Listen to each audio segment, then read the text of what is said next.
I was extremely shock की यार Marathi Bigg boss मध्ये हा का मूर्खपणा चालू आहे.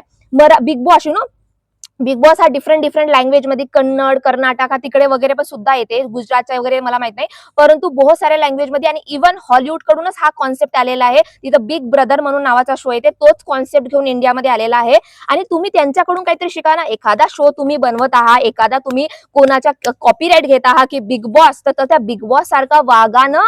आपण मराठीमध्ये बिग बॉस आणलेला आहे, तर तुम्ही मराठी सारखा जो तुमच्यामध्ये राईट्स आहेत, तुमच्यामध्ये चीज आहेत ते सांगा ना. एखादी मुलगी तुमच्या शो मध्ये येते, शो वर येताना त्या मुलीला तुम्ही सांगता की नाही ह्या शो मध्ये तुम्ही या, तुम्ही कन्व्हिन्स करता त्या मुलीला ह्या शो मध्ये तुमचे चांगले विचार, तुमचे चांगले मत, तुम्ही जो अभ्यास करून आलेला आहे, तुमच्या जो हिस्ट्री आहे, जो न्यू पिढीला तुम्हाला सांगायचा आहे, ते हा सर्वात मोठा प्लॅटफॉर्म आहे बिग बॉस. आणि हा सर्वात मोठा प्लॅटफॉर्म असल्यामुळे तुम्ही ह्या शो मध्ये या आणि हा सर्व विचार आम्ही जनतेला पाठवू आणि जनते तुम्हाला पसंत करल. या माइंडसेटने दिव्या शिंदेला मतलब आपल्या सरकारला किंवा दिव्याला आणलं गेलेलं होतं. आणि दिव्याने स्वतः म्हटलं की मला शो करायचा नव्हता, हा माझ्या व्यक्तिमत्वामध्ये, माझ्या पर्सनॅलिटीमध्ये सूट होत नाही. मी 3 वेळा त्यांच्यासोबत माझी बिग बॉस सोबत मीटिंग झाली, कंटेंट म्हणजे ते काय असतं मेकर्स असतात त्यांच्यासोबत मीटिंग झाली माझी. आणि त्यांनी मला कन्व्हिन्स केलं की असा वगैरे काही हा शो नाहीये भांडण भुंडणचा, आपण बोलायचं, आपण हे करायचं, स्टँड घ्यायचा, आपलं व्यक्तिमत्व की आपले पॉईंट ऑफ व्ह्यू वगैरे टाकायचं वगैरे. हा एक शो आहे. And literally as a audience जेवढी मी एवढी बिग बॉसची फॅन आहे, because I like big boss. आणि जेव्हा मला कळते, मला जेवढा असा राग येते एवढा कळते मला की बिग बॉसनं अशा अशा गोष्टी केल्या दिव्यासोबत. आणि तुम्ही जे बिग बॉसची इमेज आहे ना, बिग बॉसचे बहुत फॅन्स आहेत रे, लिटरली बहुत फॅन्स आहेत बिग बॉसचे. बिग बॉस बहुत लोक बघतात. आणि बिग बॉसची जी इज्जत आहे ना, की लोकांचे स्वप्न असतात रे, मतलब लोकांचे स्वप्न असतात की यार मला पण बिग बॉस मध्ये जायचं आहे यार, I want to be dreamer. हे सर्व स्वप्न असतात. आणि तुम्ही जो मराठी बिग बॉसचा मूर्खपणा लावलेला आहे या सीझन मध्ये, असं वाटते की भाई साब त्या बिग बॉस शो नकोच रे बाबा. बिग बॉस शो मध्ये जाणं मतलब आपली स्वतःची इज्जत घालवणे, काही पण होऊ शकते. असा मतलब मराठी बिग बॉस ना, जो बिग बॉसचा नाव आहे ना, जो बिग बॉस आहे ना, त्याचं नाव खाली घातलेलं आहे. मतलब लिटरली मी सांगते, एखाद्या मुलीले तुम्ही हे म्हणत आहात की संविधान, मतलब लिटरली तुम्ही ऐका हा वर्ड, संविधान यूज नको करावा. ज्या कॉन्स्टिट्यूटनं ज्या कॉन्स्टिट्यूटनं तुमचा शो चालत आहे, तुमचा चॅनल चालत आहे, तुम्ही लोकांसमोर येऊन हा कार्यक्रम सजवू शकत आहात. आणि तुम्ही बघत नसाल तर डिस्क्रिप्शन कोणताही तुम्ही टीव्हीवरचे शो बघा, मूवीज बघा, ओटीटी बघा, काही पण बघा, स्टार्टिंगला तो येते ना डिस्क्रिप्शन, तो कशामुळे येते? तो संविधानामुळे येते. कारण की डॉक्टर बाबासाहेब आंबेडकरना, मतलब सोच्या डॉक्टर आंबेडकरना किती मतलब पुढचा दृष्टिकोन बघा, मतलब भविष्याचा फ्युचरमध्ये काय होऊ शकते ह्या समाजामध्ये, मी नसल्यावर ह्या समाजामध्ये कशा कशा गोष्टी घडू शकतात, काय होऊ शकते, याचा विचार एवढा मतलब एवढा स्ट्रॉंग विचार की पुढे जाऊन हे टीव्ही आणि टेलिव्हिजन हे काहीही दाखवू शकतात, काहीही होऊ शकते आणि समाजाला काहीही प्रवृत्त करू शकतात किंवा काहीही दाखवू शकतात. नो लिमिट, नो क्रॉस, काही पण. तरीही त्यांचा दृष्टिकोन बघा की त्यांनी टेलिव्हिजनवर काय दाखवायचं, काय दाखवायचं नाही, ह्या गोष्टीला कट करायचं, काय करायचं, टेलिव्हिजनमध्ये कोणते कोणते शब्द यूज नाही करायचे. जेव्हा तुम्ही बिग बॉस बघत असाल तर तेव्हा ते शिव्या आणि गाड्या देतात, तेव्हा त्यांच्या तो म्यूट केला जातो. तो कशामुळे? संविधानामुळे केला जाते, संविधानामुळे केला जाते. तो संविधानामध्ये ह्या गोष्टी लिहिल्या नसत्या ना, तर एवढा समाज बिघडला असता. समाजामध्ये टीव्हीवर किंवा सोशल मीडियावर एवढ्या घाणेरड्या घाणेरड्या गोष्टी दाखवल्या असतात की ते परे नाही. त्या संविधानामुळे आपला देश थोडा लाईनीवर तरी आहे, लाईनीवर, नाहीतर लाईन सुद्धा क्रॉस केव्हाची झालेली आहे. आणि तुम्ही त्या संविधानाचा म्हणता की हा संविधान नाव यूज नको करूच. त्या संविधानामुळे तू तुझं चॅनल आहे, त्या संविधानामुळे तू तो शो बनवलेला आहेस, आणि त्या संविधानामुळे राईट्स आहे की तू बोलू शकतेस, आणि त्या संविधानामुळे तू श्वास घेऊ शकतेस, या धर्तीवर, ह्या भारतामध्ये तू राहू शकतेस. आणि त्या संविधानला तू म्हणतेस की संविधान नाव यूज नको करा. Like I was like seriously, मतलब 2000 आपण म्हणताना 2026 चालू आहे. आता मी तुम्हाला माझी एक गोष्ट सांगते. माझी एक फ्रेंड आहे, नांदेडची आहे ती, आणि आम्ही कॉलेजमध्ये होतो आणि जस्ट आम्ही टिफिन वगैरे खात होता, मस्त लंच वगैरे करत होता. आणि मी तिला म्हटली यार लहानपणी आपण गावी वगैरे असायचो, मस्त लग्नाला वांग्याची भाजी, आरण भात वगैरे खायचो, किती मजा यायची ना. आता लहानपणी सारखे दिवस नाही यार, का पहिले आपले दिवस वगैरे होते. त्यावर ती मला म्हणते की आमच्या ते गावी, आता पण गावीच राहते आणि ते फक्त शहरमध्ये आली होती अभ्यास वगैरे करायला. आणि तिनं मला म्हटलं की आमच्या गावी तुमच्या समाजाच्या लोकांना, मतलब ऐका ही गोष्ट 2025 डिसेंबरची गोष्ट आहे, तुमच्या समाजाच्या लोकांना आमच्या गावामध्ये आखरी जेवण भेटते. आणि खूप लोक असे म्हणतील की जर तुम्हाला एवढं अपमानजनक वाटते, एवढा वाटते, तर तुम्ही कशाला जेवण करायला जाता. तर मी तुम्हाला सांगते, पूर्ण गोष्ट सांगते. एखादा व्यक्ती तुम्हाला तुमच्या घरी येईल आणि बोलवेल तुम्हाला की चला रे जेवण करायला, चला जेवण. आपल्या गावामध्ये तुम्ही बघत असाल तर गावामध्ये सर्व पूर्ण गावाला जेवण करायला बोलावलं जाते. परंतु त्यांच्या गावामध्ये किंवा अनेक असे महाराष्ट्रामध्ये छोटे छोटे गाव आहेत, त्या गावामध्ये पहिले जे मोठे धर्माचे, मोठे इज्जतवाले, मोठे काम करणारे, मोठे हे करण्यावाले, त्यांना पहिले जेवण, त्यांना पहिले मान, त्यांना पहिले हे, मग त्याच्यानंतर वाचला असेल किंवा जो बी असेल भात भाजी, ते तुमच्या जातीच्या लोकांना भेटते, असं मला तिनं सांगितलं. आणि मी तिला वारंवार म्हणत होती, are you serious, are you, मतलब हे गोष्ट मला पचत नव्हती. कारण की आपले आई आजोबा, आपली मम्मी वगैरे हे म्हणजे असं ना, ह्या कहाण्या सांगायच्या लहानपणी की यार नाही आपल्या काळामध्ये असं वगैरे होतं, असे मारायचे, अशा प्रकारे पाणी नको वगैरे पिऊ देत होते, अभ्यास करायला परमिशन नाही, टचला परमिशन नाही. डॉक्टर बाबासाहेब आंबेडकर सोबत किती साऱ्या वाईटपणा घडलेला आहे जेव्हा ते शिकत होते. शाळेच्या बाहेर राहायचं, खिडकीतून मग बघ शिक्षण घ्यायचं. आय वॉज एक्स्ट्रीमली शॉक की एखादा मुलगाची जिद्द बघा शिक्षणाची, की तो खिडकीमधून शिकत आहे. ना स्टुडंट सपोर्ट करत आहेत, ना शिक्षक सपोर्ट करत आहेत, ना स्कूल सपोर्ट करत आहेत. आणि त्या खिडकीमधून शिकून तो मुलगा एवढा, मतलब डॉक्टर बाबासाहेब आंबेडकर एवढे समोर गेले. I was shock. लहानपणी एक पिक्चर आलेला होता सह्याद्रीवर, मी सांगते 4थी 3री 5वी वगैरे असेल, सह्याद्रीमध्ये पिक्चर आला होता. डॉक्टर बाबासाहेब आंबेडकर, माझे आजोबा, माझी आजी आणि सर्व फॅमिली मिळून आम्ही तो पिक्चर बघत होता. आणि तो पिक्चर मी मधात सोडून आलेली होती आणि मी रडत होती. आमच्या बाजूला होती. कारण की ज्या प्रकारे त्या पिक्चरमध्ये, पुराणा पिक्चर आहे, त्या पिक्चरमध्ये ज्या प्रकारे दाखवला गेले आहे की आपल्या समाजाच्या लोकांवर किती मारहाण करत होती, किती छोट्या छोट्या गोष्टीवर मार करणे, हे करणे, टच नको करूस, हे पाणी नको पिऊस, ती नको जाऊस, नको, एवढी मारहाण, एवढी हिंसा, एवढा वाईटपणा बघायचा मला बघू शकत नव्हती. मी तो पिक्चर मध्ये सोडून रडायला बसली होती. मतलब मी माझ्यामध्ये ते आहे की मी इमोशनल लवकर कॅप्चर करते, लवकर मला गोष्टीला रड येते, लवकर त्या गोष्टी मी फील करायला लागते. म्हणून मी ह्या गोष्टी एवढ्या बघत नाही. कारण की मला त्रास होते ह्या गोष्टी बघायला की आपल्या समाजातले लोक असे वागणूक आपल्याला देत होते आणि मला हजम सुद्धा नाही होत. आणि एखाद्या व्यक्तीनं, माझ्या मित्रमंडळी असो, त्यांनी मला म्हटलं गलतीनं की तुला आरक्षण वगैरे, अरे मी त्यांचा सोडतच नाही, त्यांच्यासोबत माझी दोस्तीच कर.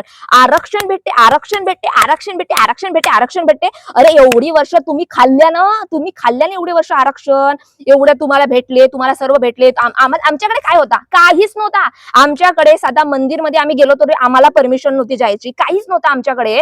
आणि आता आम्हाला थोडा बहुत भेटते, थोडा बहुत, त्याच्यातून कमी होऊन राहिलेला आहे, त्याच्यामुळे थोडा बहुत भेटते, तर तेवढा तुम्हाला हजम नाही होत. बाई लिटरली, मतलब असे लोक आहेत. तुम्हाला आता खूप लोक म्हणतील जातीभेद काय लावलेला आहे, जातीभेद काय लावलेला आहे, जातीभेद काय लावलेला आहे. त्या गोष्टींना आणि त्या शहाण्या लोकांना मला एकच सांगायचं आहे की जातीभेद आम्ही कधीच करत नाही. आम्ही जातीभेद करतच नाही, आम्ही मानतच नाही. आमचे आई वडील, आमचे आई आजोबा आम्हाला लहानपणापासून एकच गोष्ट शिकवतात की माणसाने माणसासारखे वागवणे आणि माणसाने माणसासारखेच राहणे. जातीभेद काही, कोणाचा रंग काळा, कोणाचं जात आहे, कोणाचं पात आहे, कोणाचं काय आहे, हे वगैरे आमचे आई वडील आम्हाला शिकवतच नाही. कोण म्हणते आमचे आई वडिलांचे संस्कारच नाही आहेत? आमच्या पुस्तकामध्ये आम्ही लहानपणापासून डॉक्टर बाबासाहेब आंबेडकरांचे पुस्तकं वाचतो आणि त्या पुस्तकामध्ये जाती भेद हा नाव असतेच नाही. सर्व जाती समान असते. आम्हाला मतलब लहानपणी, मला असं वाटतं लहानपणी आमच्या एवढे संस्कार झालेले आहेत. आमच्या जो एन्व्हायरमेंट आहे, आमचे जे आई वडील आहेत, ते 24 तास ह्या गोष्टी आम्हाला सांगत होते. शाळेत गेला बक्सांनी किंवा पेपरमध्ये कमी मार्क्स आले किंवा अभ्यास नाही करत होते किंवा टीव्हीच पाहत आहे, अभ्यास का बरं नाही करत, डॉक्टर बाबासाहेब आंबेडकरून शिकणं, अशी परिस्थिती होती, असे गेला, आता आपल्याला शिकण्याची संधी मिळाली आहे तर तुला शिकायला पाहिजे. अशी लहानपणापासून ह्या गोष्टी ऐकू आमच्या माइंडसेट मध्ये तो आहेच नाही डिस्क्रिमिनेशन. ज्या लोकांना बितते ना, ते लोक कधी डिस्क्रिमिनेशन करत नाही. तुम्ही लोक हा जे डिस्क्रिमिनेशन करतात, तुम्ही लोक हा. आणि आम्ही म्हटलं अरे तू, आता एखादा माझा मित्र राहिला आणि अरे माझी स्कॉलरशिप वगैरे आली, असं वगैरे आला, आणि तो म्हटला अरे या तुला आरक्षणच भेटते ना, अरे तुझ्या कॉलेजमध्ये नंबर, अरे तुला आरक्षणच भेटते ना. अरे मूर्खा, अभ्यास केली आहे. आणि मी त्याच्यावर काही म्हटली, हिचा सुरू झाला आता सिंपत्ती कार्ड, आरक्षण लावल वगैरे.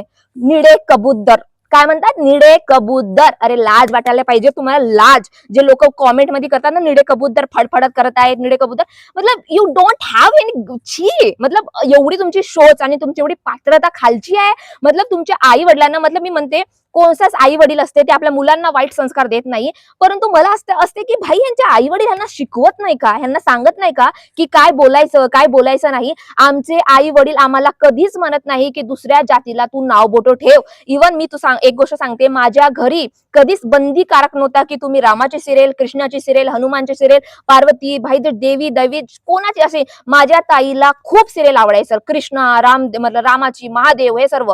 आणि माझ्या आई वडिलांनी कधीच मनाई केली सुद्धा नाही की तू ह्या सिरियल बघूच नको, ह्या सिरियल मधून तू वाईट वगैरे शिकते म्हणून, कधीच नाही. उलटा आम्ही सर्वजण ताई, माझी मोठी ताई बघत आहे आम्ही सुद्धा बसायचो आणि आम्ही सुद्धा ते सिरियल वगैरे बघायचो. आणि आता सुद्धा मला तो सीन आठवत आहे की जेव्हा कृष्णाजी आपल्या महालामध्ये होते आणि सुदामा त्यांना भेटायला येत होता, तेव्हा जेव्हा सुदामा येत होता आणि सुदामा सर्वजण होते की नाही हा दूर राहिला, ह्यानं रिटायर लागते, ह्यानं आम्हाला टच नको करा, हा नको करा, तो नको करा. तर कृष्णाजी स्वतः धावत धावत आपल्या काय म्हणतात ते दरबारातून येतात आणि आपला मित्र सुदामाला घेतात, त्याचे पाय वगैरे पुसतात, त्याच्या पायाचं जो पाणी असते वगैरे ते पितात, मित्र आहे म्हणून. आणि तुम्ही म्हणता की भगवान भगवान भगवान भगवान जे आहे त्यांनी कधी डिस्क्रिमिनेशन केला नाही, जातीभेद केला नाही. इफ जातीभेद असला असता तर सुदामा दुसऱ्या कास्टचा होता, लोक त्याला पसंत नव्हते करत, लोकांनी त्याला टच केला तर रिटायरमेंट असा वगैरे वाईटपणा मानत होते. तर भगवान जे मला माझा एक माइंडसेट आहे, माझी मम्मी नेहमी म्हणते की कोणत्याच भगवानने कोणत्याच काही लोकांनी कधीही डिस्क्रिमिनेशन केलेलं नाहीये. सर्व जातीभेद जे लोक आहेत ते जे आहेत पंडित किंवा जे मोठे मोठे स्वतःला ज्ञानी समजतात, खूप बाबा आम्ही हे करत राहतात ते वगैरे, ते जे आहेत ना लोक जे समाजाचे ठेकेदार आहेत खूप मोठे, ज्यांनी ते बहुत ज्ञान केलेलं आहे, बहुत दुनिया बघितलेली आहे, बहुत सायंटिस्ट आहेत, बहुत दुसऱ्या ग्रहावर खूप काही उखडले गेले आहेत, त्यांनी लोकांनी डिस्क्रिमिनेशन, अरे इथं नको राहूस रे, इथं तिथं नको राहूस रे. अरे 2026 चालू आहे तरीही बिग बॉस मराठीमध्ये डिस्क्रिमिनेशन का बरं? मतलब मला सांगा, आता गणपतीचा जो एक कार्यक्रम होता, मी माझ्या शाळेत असो, माझ्या कुठेही असो, माझ्या मोहल्ल्यात असो, माझ्या आजूबाजूला असो, माझ्या मित्राच्या घरी काही पण असो, आम्ही उत्साहाने जातो. गणपती असो, महादेव असो, काही असो, आम्हाला आवडते त्या गोष्टी. आमच्या आई वडिलांनी कधीच मनाई नाही केलं त्या गोष्टीसाठी की तू हा नको करूस, तो नको करूस, तुला जिथं वाटायचे तुला जो चांगलं वाटते तिथं तू जा. तुला काही परमिशन किंवा काही डिस्क्रिमिनेशन आमचे आई वडील आम्हाला कधीच शिकवत नाही. मला नाही वाटत की कोणीही जय भीमवाला असेल त्यांचे आई वडील हे शिकवतात की तू डिस्क्रिमिनेशन कर. नो, डिस्क्रिमिनेशन करणारे हे समोरचे व्यक्ती असतात, समोरचे आम्हाला असे पॉइंट ऑफ व्ह्यू दाखवतात, अरे तुम्ही त्या जातीचे ना त्या जातीचे, असे म्हणणारे ते लोक असतात. तुम्ही इक्वॅलिटीची गोष्ट करता. जेव्हा मी बिग बॉस मराठीमध्ये तुम्ही म्हणता जेव्हा तो कार्यक्रम होता गणेशजीचा, किती चांगला, मला तो सुद्धा एपिसोड एवढा आवडला. मी म्हटलं यार एवढ्या दिवसातून भांडण वगैरे चालू आहे, आता पॉझिटिव्हिटी काहीतरी चांगल्या गोष्टी शिकायला वगैरे भेटतील. मतलब एवढा मला आवडते ते पूजा वगैरे, हार वगैरे, चांगला एन्व्हायरमेंट वगैरे असते, ते सर्व गोष्टी केला. इव्हन दिव्याने आपले दागिने वगैरे सुद्धा दिले, सर्व गोष्टी वगैरे तुम्ही ते दिलं वगैरे, तिने एक्सेप्ट केलं. आणि जेव्हा दिव्या म्हणते की संविधान हा माझा धर्म आहे, संविधान आमच्यासाठी सर्व काही आहे, संविधानामुळे आम्ही जगतो, संविधान हा महाराष्ट्रासाठी जय भीमवाल्यासाठी सर्वच काही आहे, कारण की त्या फक्त संविधानामुळे आणि डॉक्टर बाबासाहेब आंबेडकर ह्या समाजामध्ये आम्ही राहू शकतो, समाजामध्ये आम्हाला वागणूक भेटते, समाजामध्ये आम्ही शिक्षण घेऊ शकतो, समाजामध्ये आम्ही नोकरीला जाऊ शकतो, समाजामध्ये आम्ही राहू शकतो आणि 4 लोकांना उत्तर सुद्धा देऊ शकतो, फक्त त्या संविधानामुळे. आणि संविधान हा आमच्यासाठी सर्वात मोठा धर्म आहे आणि आम्ही आपल्या धर्माचे नाव नको घ्या असे तुम्ही म्हणता बिग बॉस वाले इक्वॅलिटी, तुम्ही म्हणा इक्वॅलिटी, मोठ्या मोठ्या गोष्टी करता की नाही इक्वॅलिटी, समानता, असा फलाना ढमकाना, आणि जेव्हा इक्वॅलिटी लावायची गरज असते तेव्हा तुम्ही हे चाळे सांगता. बिग बॉसच्या नावावर काही बी खपवू नका. बिग बॉस काय असते, बिग बॉस जो आहे ना Hindi Bigg Boss real Bigg Boss आहे, it is not Marathi Bigg Boss जो तुम्ही ज्या प्रकारे हा रचलेला आहे. बिग बॉस काही नसते, मी तुम्हाला सांगते, बिग बॉस एक भोंगा असते, भोंगा.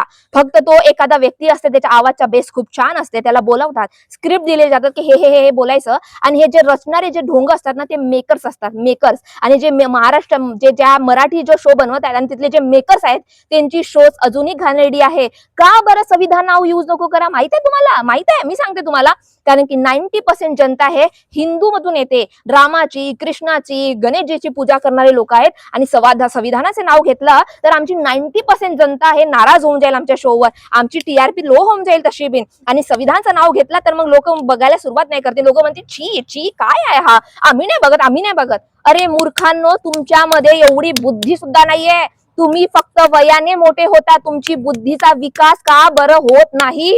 अरे 2026 मोदीजी म्हणतात की आम्ही चाललो चंद्रावर, आम्ही इथं चाललो, तिथं चाललो, हे चाललो, ते चाललो, आणि आपली खरी महाराष्ट्राची परिस्थिती तुम्ही बघा. गावामध्ये जावा तुम्ही, लहान महाराष्ट्राच्या गावामध्ये एक वेळा जाऊन बघा बरं, जाऊन बघा किती परिस्थिती घाणेरडी आहे, किती परिस्थिती घाणेरडी आहे. लोकांना घर नाहीये, दार नाहीये, काम नाहीये, वागणूक वाईटपणा आहे, जय भीमाला जय भीमाला, निडे कबूतर. काय मूर्खपणा लावलेला आहे तुम्ही हा? काय हे आपण म्हणतो की समाज समाज आणि कधी एखादा जय भीमवाला व्हिडिओ बनवते, जय भीमवाला काही करत आहे किंवा एखाद्या शो मध्ये गेला, दिव्याला खूप लोकांनी म्हणलं कशाला त्या शो मध्ये गेली काय गेली. आम्ही जातो, तुम्हाला का बरं मिरची लागते? आम्ही काय समाजाचे ठेकेदार बनले आहोत समाजासाठी काय करण्यासाठी? तुम्ही कधी करा ना, समाजाचा एवढा तुम्हाला विचार आहे, समाजाचा एवढा ज्ञान आहे, समाजाबद्दल एवढी तुमच्या एवढी तुम्हाला परमिशन सुद्धा आहे, तुम्हाला सर्वच काही आहे. तुम्ही समाजासाठी कधीतरी समोर या, समाजासाठी काहीतरी करा, काहीतरी. चल दुसऱ्या तुम्हाला जातीभेद नको, जातीभेद नाही, समानता आहे, तर तुम्ही आमच्या समाजासाठी काहीतरी करा ना, काहीतरी मोठे व्हा, काहीतरी करा, काहीतरी उखडा, काहीतरी करून दाखवा. मग नंतर बोलायचं की असं करायचं तसं करायचं. मतलब एवढा वाईटपणा, एखाद्या त्या दिव्याला एवढी वागणूक वाईट, एका संविधानाबद्दल तुम्ही एवढे वाईट बोलत आहात. How can that possible? जे इमेज होती ना बिग बॉसची इमेज, बिग बॉस काही नसते. बिग बॉस हिंदीचा बिग बॉस तुम्ही बघा आणि बाकीचे एपिसोड बघा. हे जे कांड रचणारे लोक आहेत हे मेकर्स असतात, मेकर्स. आणि संविधान हा नाव यूज नको करा. हा किती मोठा ॲलिगेशन आहे. ज्या संविधानामुळे तुम्ही राहत आहात, ज्या संविधानामुळे तुम्ही काही करू शकता जिंदगीमध्ये आणि तुमच्या शो चालत आहे आणि 2 पैसे तुम्ही कमवता, ते फक्त संविधानामुळे कमवता तुम्ही. Literally I was extremely frustrated यार, extremely frustrated. That is my frustration की एवढ्या दिवसापासून मी ऐकत आहे ओके हे सर्व गोष्टी झालेली आहेत. ह्या सर्व गोष्टी सोडा, चलते शोच्या बद्दल आहे, जो बी आहे ते आहे. पण तुम्ही संविधानाबद्दल असं कसं काय बोलू शकता? आणि लोक खूप आता म्हणतील अरे व्हिडिओ वगैरे बनवते, हा करते, जातीभेद करते, तो करते, फलाना करते, तर वाईट कॉमेंट करतीलच. मला माहित आहे, मला काहीही फरक पडत नाही, कारण की मला नाही वाटत मी काही चूक बोलते. माझे आई वडील नेहमी म्हणतात की अन्यायासमोर काय एखादी गोष्ट तुला पटत नसेल त्यावर तू बोल, त्यावर तू स्टँड घे आणि त्यावर तू असं नाही अरे नाही मी कशाला करू हा वगैरे. हा माझ्या आई वडिलांना शिकवलं नाहीये. एखादी गोष्ट मला पटत नाही त्याच्याबद्दल मी बोलते आणि मला असं वाटतं की सर्वांचे आपले विचार असतात आणि आपले विचार कसे विचार असले पाहिजेत, काय विचार असल्या पाहिजे, काय दृष्टिकोन असल्या पाहिजे, हे माझ्या आई वडिलांनी मला लहानपणापासून शिकवलं गेलेलं आहे.